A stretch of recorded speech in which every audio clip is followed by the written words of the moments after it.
Well, this somehow just happened, but in case you missed it, in the video that caused this boom, I started working on redesigning every single structure in Minecraft. This being part 2. Last time I did the Taiga Village and the Nether Fortress, and you guys did seem to enjoy it. Although I got a fair amount of feedback and suggestions, as well as being corrected on some facts I got wrong. In my defense, most of the things you guys complained about were literally just me exaggerating, and some of you apparently still haven't unlocked the ability to detect sarcasm. With that being said, after that first video, I asked you guys using a poll which village I should upgrade in the next video. Now, did some of you correctly point out it wasn't a poll? Yes, I'm a boomer and I clearly don't know how technology works. But this ended up being more funny, so I'm just gonna keep rolling with it and piss you all off even more. Now, the final result clearly showed you guys wanted to see the desert village. But when I started working on it, it was a tie between the desert and plains village. And seeing as I put that as the correct answer, I just had to go with that. But don't worry, desert lovers, I came up with a great way to still scratch your itch. Which brings me to the desert temple. The first thing I did was to decide its size. So I checked the max size of what a structure block could be, which is 48 blocks, and before you tell me I'm wrong, I know it's more in Bedrock Edition. That number was honestly perfect. I did however make it 47 blocks because working with even numbers is generally speaking not a great idea. Now, a fair few of you mentioned in the comments on the last video that I should include more of the building process, so I'll try to do so. I'm still working on the format, don't forget I was sitting at like 500 subs when I made that first video, so cut me some slack. After deciding the size, I made it layered by going from 3 to 2 to 1 blocks in step size.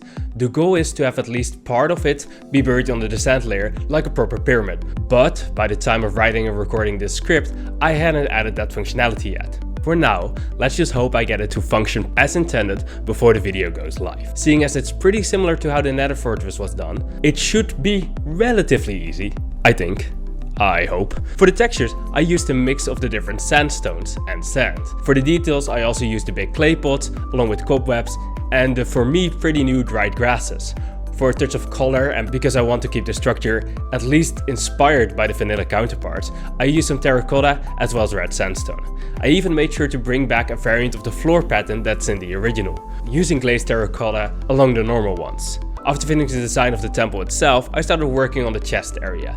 I left a big area below the bottom of the temple, which I turned into a 3x3 room grid that can then be used to spawn the different random rooms.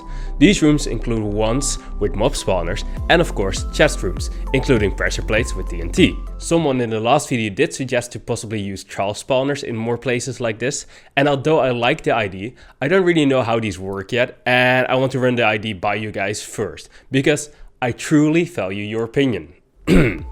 Now, since I don't want random mobs walking onto the pressure plates and blowing up the TNT, I couldn't add mob spawners to those rooms. I also had to add glow lichen to prevent natural spawns, which I don't like that much, but I don't know of a better way to prevent mob spawning in a specific area like this. And I didn't want to use torches and campfires because these temples are supposed to be abandoned. And the other light source also didn't really seem to fit the theme, so for now, glow lichen it is. So after this, I went on to work on the design for the plains village, which once again took me way longer than I'm willing to admit. I wanted to do something that felt a bit Eastern European, which it kinda does, but also kinda doesn't. So honestly, I have no idea what the style really is. I wanted to really give each village its own style though, so to add some additional variation, I used 3 different color palettes for the houses, doing some small gradients from tuff to cobble, cobble to andesite, and calcite to diorite. I know building with diorite is a crazy risk, but luckily I am crazy, so that helps. I made the roof a combination of bricks and granite. I also tried to create a green environment by including vines climbing up the buildings. Honestly, the entire time I was working on this design, I wasn't sure whether it would turn out okay or not. And honestly, I'm still a bit unsure. At least they are rather different from the taiga houses, which is important to me. After getting started on the village, I had a livestream planned as a celebration of the success of the last video and a nice way to end the year. I spent the first hour or two trying to get the chest to properly generate loot. See, I was under the misconception that these structure blocks had something to do with the loot generation. This was something I mentioned in the rant in the last video. Why do these have pre-filled chests, but are all of these random? But unlike most of the so-called mistakes I made, this one was not just an exaggeration taken out of proportion, because it does seem like all these chests generate loot randomly. I just didn't realize it because the loot is decided the moment you open it. But that still doesn't explain the structure blocks on top of these chests. Mojang, please. Getting back to the point, all I had to do was use this command on the Nether Fortress chest, making sure not to open it, but save it within the structure file.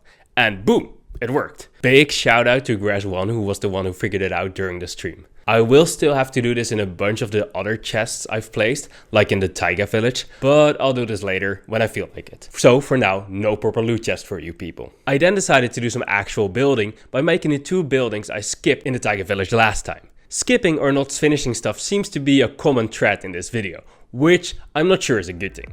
I didn't build these originally because the standard design was very different from the rest of the village structures, but with the help of the stream, I came up with some designs that kept them unique compared to the rest of the village structures, but still fit the style I had in mind. After all that, I decided to do the Igloo, which occasionally includes the secret basement. I made the hidden passageway under powdered snow instead of carpet, seeing as having carpet inside the Igloo made a little sense to me. Not that the bed made much more sense. Then I spent a fair bit of time trying to get the design of the basement to look like an actual lab of some sort. I did make sure to include the whole explanation of how to cure zombie villagers, seeing as these igloos for some reason serve the purpose of teaching the player how to do that. I think the number of people who actually learned it that way is countable on one hand, but what do I know? Looking at the comments from the last video, very little. I actually think the live stream is a great way to go into a bit more detail for those people who want to see more of the whole process. So from now on, in between videos, I'll keep trying to stream working on some stuff I didn't get to do in that video. This way I'm not really spoiling anything new I'm working on, while still being able to show some cool stuff from the project. Whilst I'm talking about the project anyways, let me tell you a bit more about what I have planned for it. My goal is indeed to update all structures, not just for Java, but also for Bedrock. I prefer not to lock anything behind a paywall, or like a patron, whether that's this project or any others I'll be doing in the future. So, if you enjoy what I do and want to help me grow, you can help me out a lot by liking, sharing, etc. Also, in some countries, if you're on mobile, you can now press that hype button. I'm not really sure what this would do, but according to YouTube it helps, so you'd better do it. Alright, getting back to the building, I continued working on the Plains village, focusing on getting as many buildings done as I could. I mostly worked on the outsides at first, trying to make everything at least look good from a distance, mostly because that's more relevant for the thumbnail and the beauty shots, which is probably the reason why most of you are watching anyways. I worked on all the different house variants, including one that's more like a mansion. In the end, building these was not very different from what I did with the original design. It's just a bunch of different variants. So there's not much more to say. I'm sorry to all those people who complain about me not showing enough of the process. After doing one, the rest just stops being very interesting. For the roads, I just stole the ones I did for the Taiga and changed the block palette. It did however make me realize that I never updated the road endpoints, which are set up differently from the rest of the roads. So I had to make sure to do a bit of custom setup to make them work correctly in the Plains village. Other than that, I still have to do basically all the interiors and have like 4 to 8 of the artisan buildings to finish. I haven't even touched the town centers as well as the farm related stuff. I'm really letting you all down, huh? I guess, seeing as not finishing stuff seems to be indeed the trend of this video, instead of shitting on Mojang like it was in the last video, it might be time to talk about it for a second. I heavily struggle with procrastination. You see, when I'm working on stuff like this, I want to improve each time, as well as have each video do better and better. This gives me a lot of stress, which in all fairness is clearly my own fault. But that stress causes me to start procrastinating, which then gives me more stress, which then causes me to be up all night throughout the weekend trying to get a video out. So, to this person who said my eyes are scary, it's probably the sleep deprivation. Or shadows, it's hard to say. To prevent myself from not uploading anything at all, or just continuously delaying stuff, I try to set a pretty hard deadline. But because of that, you will sometimes have to deal with these not fully completed updates. Yet I try to have the structures I showcase in each video as done as possible, which I feel like I failed in this one. So I promise to keep doing my best and do a better job next video. These videos do honestly take a long time to make, and I have a job and everything on the side. Although I would love to make this my job, so I can either upload more videos a month or at least better quality and more finished videos. If you want to help me out with that, you can now become a member of the channel for some small perks. I did make the starter memberships as cheap as possible because I want everyone to have a chance to support me.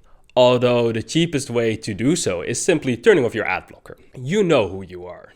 And yes, this whole part was a sneaky self-promotion. Get scammed, suckers. Okay, let's finish where we started by fixing the final bits and pieces of the desert temple. I made a few variants of the towers, having the broken ones spawn at a bit lower rate. I did forget to mention that I also made sure to include a bunch of suspicious sand throughout the rooms of the pyramid, because apparently archaeology is a thing now. I also plan to have 1 or 2 camel jockeys spawn in front of the pyramid as guards, but I still need to update to the latest version of the game. If you're wondering why, it's because Mojang keeps pushing out updates very rapidly, and I hate having to update all my mods. Hey, I finally got to blame Mojang a second time in this video, which clearly means I'm slacking. Now, let's roll those beauty shots.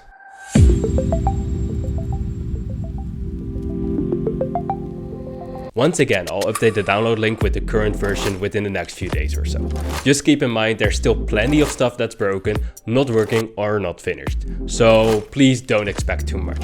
Like, please don't. I just like to share so you can have a closer look. Feel free to leave any suggestions or ideas in the comments below. At some point I'll probably do like a big video where I go over everything I've done so far and just make some changes based on the feedback gathered. If you also want your name at the end of the video like this guy, consider becoming a channel member. Do it. I don't want to hear any excuses. Thank you all for your support, and I promise the next video will be another actual masterpiece. Just bear with me. As a thank you for making it this far, let me just give you a not so subtle hint at what's going to be updated next video.